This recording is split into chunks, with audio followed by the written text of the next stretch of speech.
तो अगला सवाल वाल चलते हैं जी। गुरबाणी की तुक है, पाती तोरै मालनी, पाती पाती जियो, जिस पाहन को पाती तोरे सो पाहन निर्जियो। ये शब्द बड़ा प्यारा शब्द, बड़ी बारी ਆਪਾਂ ਇਹਦਾ ਕੀਰਤਨ ਸੁਣਦੇ ਹਾਂ। तो सरदार सुरजीत सिंह पनेसर ने यह सवाल भेजा बई जिस वे गुरु हरराय साहब ਦੇ ਦਾਮਨ ਦੇ ਨਾਲ ਲੱਗ ਕੇ, ਉਹਨਾਂ ਦੇ ਚੋਲੇ ਨਾਲ ਲੱਗ ਕੇ ਪਲਟ ਗਿਆ ਸੀ, ਤਾਂ ਉਹ ਇੱਕ ਸਾਖੀ ਆਪਾਂ ਸੁਣਦੇ ਬਈ ਜੇਕਰ ਹਰੇਕ ਪੱਤੇ ਫੁੱਲ ਵਿੱਚ ਜੀਵਨ ਹੈ ਤਾਂ ਫਿਰ ਇਹ ਪੱਤੇ ਫੁੱਲ ਜਿਹੜੇ ਨੇ ਧਾਰਮਿਕ ਸਥਾਨਾਂ ਤੇ ਅੱਜ ਕੱਲ੍ਹ ਜਿਵੇਂ ਰਿਵਾਜ ਹੈ, ਬਹੁਤ ਸਾਰੇ ਭੇਟਾ ਕੀਤੇ ਜਾਂਦੇ ਨੇ, ਇਹ ਬੇਧਿਆਨੀ ਕਿਉਂ ਕੀਤੀ ਜਾ ਰਹੀ ਹੈ? ਮੈਂ ਵੀ ਬੇਨਤੀ ਕਰ ਰਿਹਾ ਵੀਰ ਪ੍ਰਭ ਕੀਰਤਨ ਸਿੰਘ ਜੀ ਨੂੰ ਵੀ ਉਹ ਕਿਰਪਾ ਕਰਕੇ ਸਾਨੂੰ ਇਹਦੇ ਬਾਰੇ ਚਾਨਣਾ ਪਾਓ। ਪ੍ਰਭ ਕੀਰਤਨ ਸਿੰਘ ਜੀ ਅਨਮਿਊਟ ਕਰ ਲਓ ਜੀ। ਹਾਂਜੀ, ਵਾਹਿਗੁਰੂ ਜੀ ਕਾ ਖਾਲਸਾ, ਵਾਹਿਗੁਰੂ ਜੀ ਕਾ ਖਾਲਸਾ, ਵਾਹਿਗੁਰੂ ਜੀ ਕੀ ਫਤਿਹ। ਵੀਰ ਜੀਓ, ਵੀਰ ਜੀ ਨੇ ਜਿਹੜੀ ਗੁਰਬਾਣੀ ਦੀ ਪਵਿੱਤਰ ਪੰਕਤੀ ਕੋਟ ਕੀਤੀ ਹੈ, ਪਾਤੀ ਤੋਰਾ ਮਾਲਣੀ ਪਾਤੀ ਪਾਤੀ ਜੀਓ ਵਾਲੀ, ਇਹ ਇੱਕੋ ਹੀ ਪੰਕਤੀ ਨਹੀਂ ਹੈ ਜੋ ਇਸ ਭਾਵਨਾ ਨੂੰ ਦੱਸਦੀ ਹੈ। ਤੋ ਜੇ ਅਸੀਂ ਬਾਣੀ ਦੀ ਥੋੜਾ ਜਿਹਾ ਇੱਕ ਮਤਲਬ ਬਰਡ ਵਿਊ ਹੀ ਲਈਏ ਤਾਂ ਅਨੇਕਾਂ ਥਾਵਾਂ ਦੇ ਉੱਤੇ ਸਤਿਗੁਰੂ ਜੀ ਨੇ ਇਸ ਚੀਜ਼ ਦੇ ਬਾਰੇ ਕਮੈਂਟ ਕੀਤਾ ਹੈ ਕਿ ਜਿਹੜੇ ਫੁੱਲ ਹਨ ਇਹ ਇਸ ਕੰਮ ਲਈ ਨਹੀਂ ਬਣੇ। ਤੋ ਖੈਰ ਉਹ ਇੱਕ ਆਪਣੇ ਆਪ ਵਿੱਚ ਇੱਕ ਵੱਡਾ ਵਿਸ਼ਾ ਹੈ, ਮੈਂ ਉਸ ਦੇ ਵਿੱਚ ਨਹੀਂ ਜਾਂਦਾ ਕਿਉਂਕਿ ਗੁਰਬਾਣੀ ਦੇ ਵਿੱਚ ਇਹਦੇ ਬਾਰੇ ਬਹੁਤ ਕੁਝ ਕਿਹਾ ਗਿਆ ਹੈ। ਬਾਕੀ ਆਪਾਂ ਇਸ ਜੋ ਅਸੀਂ ਕਰਮ ਕਰ ਰਹੇ ਹਾਂ, ਫੁੱਲ ਭੇਟਾ ਕਰਨ ਦਾ ਦਰਬਾਰ ਸਾਹਿਬ ਵਿੱਚ ਤੇ ਹੋਰ ਵੀ ਅਨੇਕਾਂ ਥਾਵਾਂ ਦੇ ਉੱਤੇ, ਤਕਰੀਬਨ ਹਰ ਗੁਰਦੁਆਰੇ ਵਿੱਚ ਵੱਡੇ ਜਦੋਂ ਸਮਾਗਮ ਹੁੰਦੇ ਹਨ ਉਦੋਂ ਇਹ ਕੀਤਾ ਜਾਂਦਾ ਹੈ। ਬਹੁਤ ਵਾਰੀ ਘਰਾਂ ਵਿੱਚ ਵੀ ਐਸਾ ਕੀਤਾ ਜਾਂਦਾ ਹੈ। ਤਾਂ ਇਹਦੀ ਬੈਕਗਰਾਉਂਡ ਸਾਨੂੰ ਸਮਝਣੀ ਜ਼ਰੂਰੀ ਹੈ ਵੀ ਅਸੀਂ ਵੀ ਇਹ ਕਿਉਂ ਕਰ ਰਹੇ ਹਾਂ। ਅਸੀਂ ਵੀ ਭੇਟ ਚਾਲ ਵਿੱਚ ਕਰਦੇ ਰਹਿੰਦੇ ਹਾਂ, ਸਾਨੂੰ ਪਤਾ ਨਹੀਂ ਹੁੰਦਾ ਕਿ ਇਹਦੀ ਬੈਕਗਰਾਉਂਡ ਕੀ ਹੈ। ਫੁੱਲਾਂ ਦੀ ਵਰਤੋਂ ਸਨਾਤਨ ਮਤ ਦੇ ਵਿੱਚ ਪੂਜਾ ਦੀ ਸਮੱਗਰੀ ਵਿੱਚ ਲਗਭਗ ਲਾਜ਼ਮੀ ਹਿੱਸਾ ਹੀ ਹੈ। ਵੈਦਿਕ ਕਾਲ ਦੇ ਵਿੱਚ ਪੂਜਾ ਦੀ ਜੋ ਢੰਗ ਸੀਗਾ ਉਹ ਬਲੀ ਦੇਣਾ ਸੀ।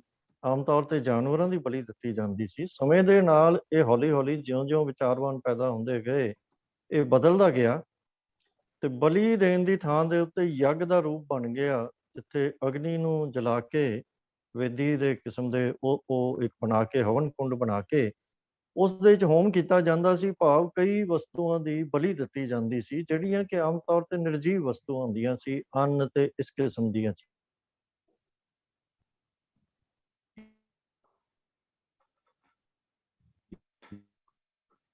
ਤੁਹਾਡੀ ਆਵਾਜ਼ ਬੰਦ ਹੋ ਗਈ।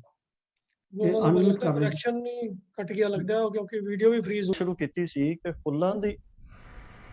ਫੁੱਲਾਂ ਦੀ ਵਰਤੋਂ ਸਨਾਤਨ ਮਤ ਵਿੱਚ ਪੂਜਾ ਦੀ ਸਮੱਗਰੀ ਵਿੱਚ ਲਗਭਗ ਲਾਜ਼ਮੀ ਹਿੱਸਾ ਹੀ ਹੁੰਦਾ ਹੈ।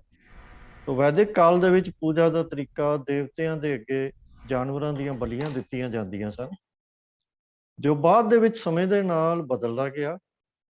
ਉਹਨੇ ਯੱਗ ਦਾ ਰੂਪ ਲੈ ਲਿਆ ਤੇ ਯੱਗ ਦੇ ਵਿੱਚ ਚੀਜ਼ਾਂ ਦੀ ਬਲੀ ਦੇਣ ਦਾ ਢੰਗ ਅਗਨੀ ਦੇ ਕੁੰਡ ਦੇ ਵਿੱਚ, ਹਵਨ ਕੁੰਡ ਦੇ ਵਿੱਚ ਚੀਜ਼ਾਂ ਭੇਟ ਕੀਤੀਆਂ ਜਾਂਦੀਆਂ ਸਨ, ਜਿਹਨੂੰ ਹੋਮ ਕਿਹਾ ਜਾਂਦਾ ਸੀ। ਤੇ ਇਸੇ ਹੀ ਭਾਵਨਾ ਦਾ ਇੱਕ ਬਦਲਿਆ ਹੋਇਆ ਰੂਪ ਜਿਹੜਾ ਹੈ ਪੂਜਾ ਦੀ ਤੇ ਆਰਤੀ ਦੀ ਥਾਲੀ ਹੈ, ਜਿਹਦੇ ਵਿੱਚ ਉਹ ਚੀਜ਼ਾਂ ਰੱਖ ਕੇ ਉਹਨਾਂ ਦੀ ਮਤਲਬ ਭੇਟ ਕਰਕੇ ਦੇਵਤਿਆਂ ਨੂੰ ਤੇ ਉਹਨਾਂ ਦੀ ਪੂਜਾ ਕੀਤੀ ਜਾਂਦੀ ਸੀ।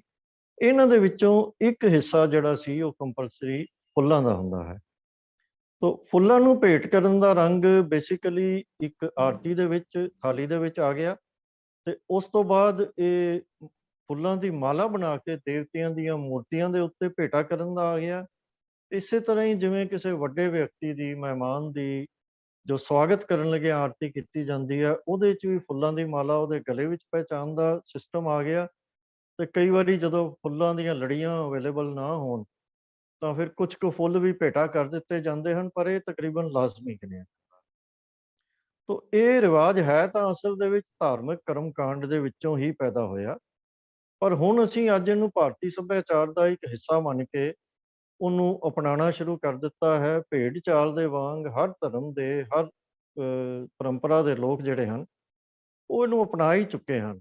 ਅਸੀਂ ਵੀ ਇਹਨੂੰ ਅਪਣਾ ਹੀ ਚੁੱਕੇ ਹਾਂ ਕਿ ਇਹ ਤਕਰੀਬਨ ਅਸੀਂ ਇਹਨੂੰ ਆਮ ਵਰਤਦਾ ਦੇਖ ਸਕਦੇ ਹਾਂ ਸ੍ਰੀ ਗੁਰੂ ਗ੍ਰੰਥ ਸਾਹਿਬ ਜੀ ਦੀ ਹਜ਼ੂਰੀ ਦੇ ਵਿੱਚ। ਜਿਹੜੀ ਸਾਖੀ ਵੀਰ ਜੀ ਨੇ ਵੀ ਜ਼ਿਕਰ ਕੀਤਾ ਹੈ, ਗੁਰੂ ਹਰਿਰਾਏ ਸਾਹਿਬ ਜੀ ਦੇ ਚੋਲੇ ਨਾਲ ਫੁੱਲ ਟੁੱਟ ਕੇ ਢਹਿ ਪੈਣ ਦੀ ਸਾਖੀ ਤੇ ਫਿਰ 6ਵੇਂ ਪਾਤਸ਼ਾਹ ਦੇ ਉਪਦੇਸ਼ ਦਾ, ਇਹਨੂੰ ਆਮ ਤੌਰ ਤੇ ਇਸ ਤਰ੍ਹਾਂ ਹੀ ਲੈ ਲਿਆ ਜਾਂਦਾ ਹੈ ਕਿ ਸ੍ਰੀ ਗੁਰੂ ਹਰਿਰਾਏ ਸਾਹਿਬ ਜੀ ਦੇ ਨਰਮ ਦਿਲ ਹੋਣ ਦੀ ਐਗਜ਼ਾਮਪਲ ਦੇ ਤੌਰ ਦੇ ਉੱਤੇ ਹੀ ਲੈ ਲਿਆ ਜਾਂਦਾ ਹੈ। ਉਹਨਾਂ ਦੀ ਉਦਾਸੀ ਨੂੰ ਉਹਨਾਂ ਦੇ ਨਰਮ ਦਿਲ ਹੋਣ ਦੇ ਵਜੋਂ ਹੀ ਸਮਝ ਲਿਆ ਜਾਂਦਾ ਹੈ ਕਿ ਇਸ ਕਰਕੇ ਸੀ ਬਈ ਉਹ ਇੰਨੇ ਨਰਮ ਦਿਲ ਸਨ, ਇਹਦੀ ਉਦਾਹਰਨ ਦੇ ਤੌਰ ਤੇ ਵਰਤ ਲਿਆ ਜਾਂਦਾ ਹੈ। ਪਰ ਅਸਲ ਵਿੱਚ ਗੱਲ ਜਿਹੜੀ ਹੈ ਉਹ ਸਿਰਫ ਇੰਨੀ ਕੁ ਨਹੀਂ ਹੈ। ਅਸਲ ਵਿੱਚ ਗੱਲ ਗੁਰਮਤਿ ਸਿਧਾਂਤਾਂ ਦੀ ਹੈ। ਤੋ ਸੁਨੇਹਾ ਜਿਹੜਾ ਅਸਲ ਵਿੱਚ ਇਸ ਸਾਖੀ ਤੋਂ ਹੈ ਉਹ ਕਿਤੇ ਵਡੇਰਾ ਹੈ। ਇਹ ਬਨਸਪਤੀ ਦੇ ਨਾਲ ਪਿਆਰ ਕਰਨ ਦਾ, ਬਨਸਪਤੀ ਦੀ ਸੇਵਾ ਸੰਭਾਲ ਕਰਨ ਦਾ ਸੁਨੇਹਾ ਹੈ, ਜੋ ਅਕਾਲ ਪੁਰਖ ਦਾ ਨਿਵਾਸ ਉਹਨਾਂ ਦੇ ਵਿੱਚ ਵੀ ਹੈ। ਇਸ ਕਰਕੇ ਅਸੀਂ ਉਹਨਾਂ ਦੀ ਵੀ ਉਸੇ ਤਰ੍ਹਾਂ ਹੀ ਕੇਅਰ ਕਰਨੀ ਹੈ, ਉਹਨਾਂ ਦੀ ਸੇਵਾ ਸੰਭਾਲ ਕਰਨੀ ਹੈ। ਸੁਨੇਹਾ ਅਸਲ ਦੇ ਵਿੱਚ ਇਸ ਦੇ ਪਿੱਛੇ ਇਹ ਹੈ। ਔਰ ਇੱਕ ਐਸਾ ਧਰਮ, ਸਿੱਖ ਧਰਮ, ਜੋ ਇਹ ਸੁਨੇਹਾ ਇੰਨਾ ਸਪਸ਼ਟ ਤੌਰ ਤੇ ਦੇ ਰਿਹਾ ਹੈ, ਕਦੇ ਵੀ ਫੁੱਲਾਂ ਨੂੰ ਪੂਜਾ ਸਮੱਗਰੀ ਬਣਾਉਣ ਲਈ ਹਾਮੀ ਨਹੀਂ ਭਰ ਸਕਦਾ। ਸੋ ਸਿੱਖਾਂ ਵੱਲੋਂ ਅੰਨ੍ਹੇਵਾਹ ਫੁੱਲ ਤੋੜ ਕੇ, ਫੁੱਲਾਂ ਦੀ ਵਰਖਾ ਕਰਕੇ, ਫੁੱਲਾਂ ਦੀਆਂ ਮਾਲਾ ਚੜਾ ਕੇ, ਫੁੱਲਾਂ ਦੇ ਗੁਲਦਸਤੇ ਸਜਾ ਕੇ ਗੁਰੂ ਸਾਹਿਬ ਦੀ ਖੁਸ਼ੀ ਦੀ ਆਸ ਕਰਨੀ ਅਗਿਆਨਤਾ ਵੀ ਹੈ, ਭੇਡ ਚਾਲ ਵੀ ਹੈ, ਤੇ ਸਨਾਤਨੀ ਕਰਮ ਕਾਂਡ ਨੂੰ ਅੰਨ੍ਹੇਵਾਹ ਅਪਣਾ ਕੇ ਖਾਲਸੇ ਦੇ ਨਿਆਰੇਪਨ ਨੂੰ ਤਿਲਾਂਜਲੀ ਦੇਣ ਵਾਲੀ ਗੱਲ ਵੀ ਉਹਦੇ ਵੱਲ ਵੀ ਇੱਕ ਕਦਮ ਹੈ, ਜਿਹਦੇ ਤੋਂ ਕੌਮ ਨੂੰ ਸੁਚੇਤ ਹੋਣ ਦੀ ਲੋੜ। ਇਹ ਸਿਰਫ ਇੱਕ ਹਾਰਮਲੈਸ ਐਕਟੀਵਿਟੀ ਨਹੀਂ ਹੈ, ਕਿਉਂਕਿ ਗੱਲ ਇੱਥੋਂ ਸ਼ੁਰੂ ਹੁੰਦੀ ਹੈ, ਇਹ ਵੱਧਦੀ ਵੱਧਦੀ ਕਿੱਥੇ ਖਤਮ ਹੁੰਦੀ ਹੈ ਅਸੀਂ ਇਸ ਤਰ੍ਹਾਂ ਕੁਝ ਕਹਿ ਨਹੀਂ ਸਕਦੇ।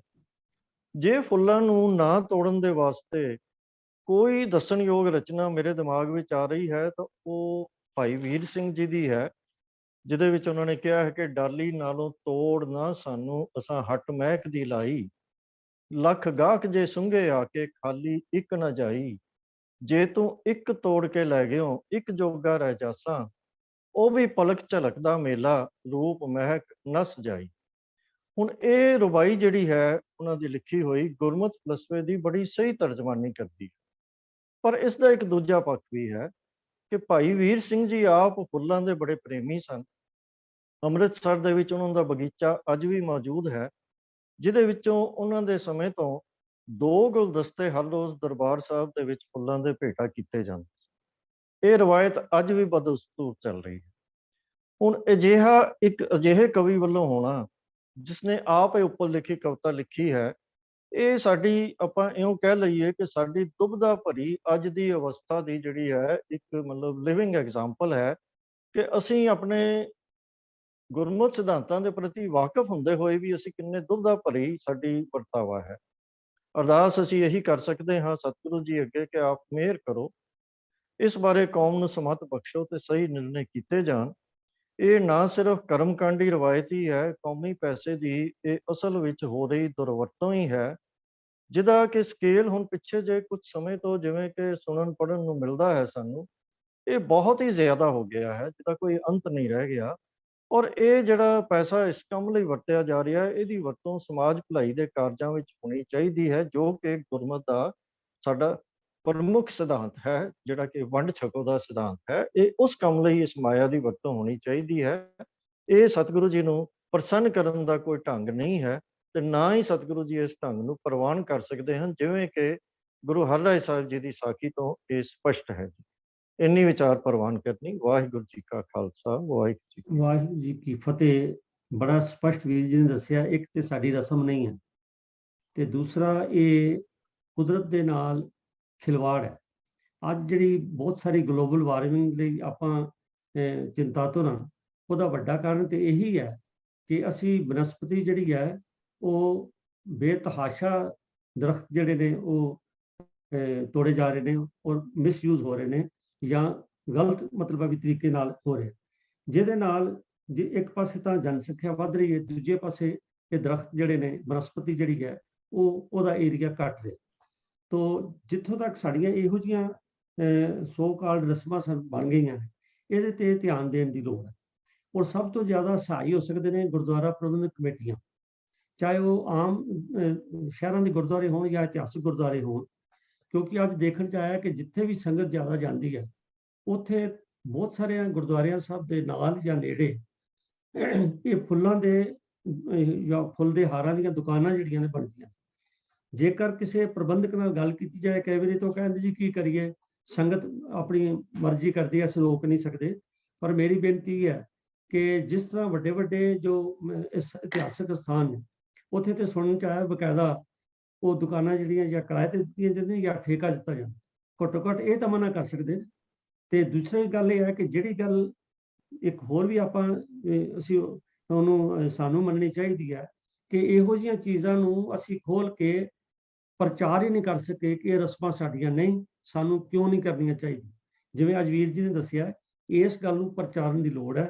ਤੇ ਜਿਤਨੀ ਸੰਗਤ ਹੁਣ ਜੁੜੀ ਹੈ, ਮੈਂ ਉਹਨਾਂ ਨੂੰ ਵੀ ਬੇਨਤੀ ਕਰਾਂਗਾ ਵੀ ਇਹੋ ਜਿਹੀਆਂ ਜਿਹੜੇ ਬੜੇ ਅਹਿਮ ਮਸਲੇ ਨੇ ਔਰ ਜਿਹੜੇ ਅਣਗੋਲੇ ਰਹਿ ਗਏ ਨੇ, ਉਹਨਾਂ ਦਾ ਬਿਲਕੁਲ ਸਾਨੂੰ ਸਾਰਿਆਂ ਨੂੰ ਧਿਆਨ ਰੱਖਣਾ ਚਾਹੀਦਾ, ਤਾਂ ਜੇ ਇਹੋ ਜਿਹੀਆਂ ਰਸਮਾਂ ਤਾਂ ਹੀ ਠੱਲ ਪਾ ਸਕਦੀ ਹੈ ਜਿਸ ਨਾਲ ਇਸ ਸੰਗਤ ਨੂੰ ਆਪ ਜਾਗਰੂਕ ਪਹਿਲੇ ਹੋਵਾਂਗੇ, ਫਿਰ ਸੰਗਤ ਨੂੰ ਜਾਗਰੂਕ ਕਰਾਂਗੇ। तो वीर प्रभ कीर्तन सिंह जी, आप जी का बहुत बहुत धन्यवाद है।